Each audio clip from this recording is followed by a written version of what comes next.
தேவன் கொடுக்குற அந்த ரட்சிப்பினுடைய மேன்மை மகிமையே என்னன்னா, ஏதோ பாவத்தை மன்னிச்சுட்டு சரி உனக்கு தண்டனை இல்லைன்னு அனுப்பிச்சு விட்டுருல. பாவ மன்னிப்பு, சுத்திகரிப்பு, பரிசுத்தமாக்குதெல்லாம் என்னத்துக்கு? இதெல்லாம் ஒரு பெரிய நோக்கத்துக்காக. பாவத்தை மன்னிச்சு சுத்திகரிச்சு நீதிமானாக்கி பரிசுத்தமாக்குனாதான் தம்மோட நெருங்க முடியும். அவருக்கு கோல் என்னன்னா தம்மோட நம்மளை சேர்த்து கொள்ளணும். அதை செஞ்சிட்டாரு. நாம தேவனிடத்தில் வந்து விட்டோம். தேவனிடத்தில் தூரமாய் இருந்தவர்கள், பாவிகள், கிட்ட நெருங்க முடியாதவர்கள்.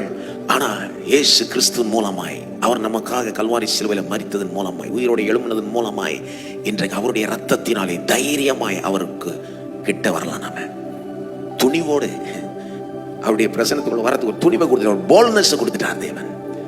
ரட்சிப்பினுடைய மேன்மை, மகிமை. ஆகவே இந்த அளவுக்கு தேவன் நம் பட்சத்தில் இருப்பாரானால் நமக்கு எதிராக யாரும் நிற்கவே முடியாது. எந்த சூழ்நிலை இருக்கவே முடியாது.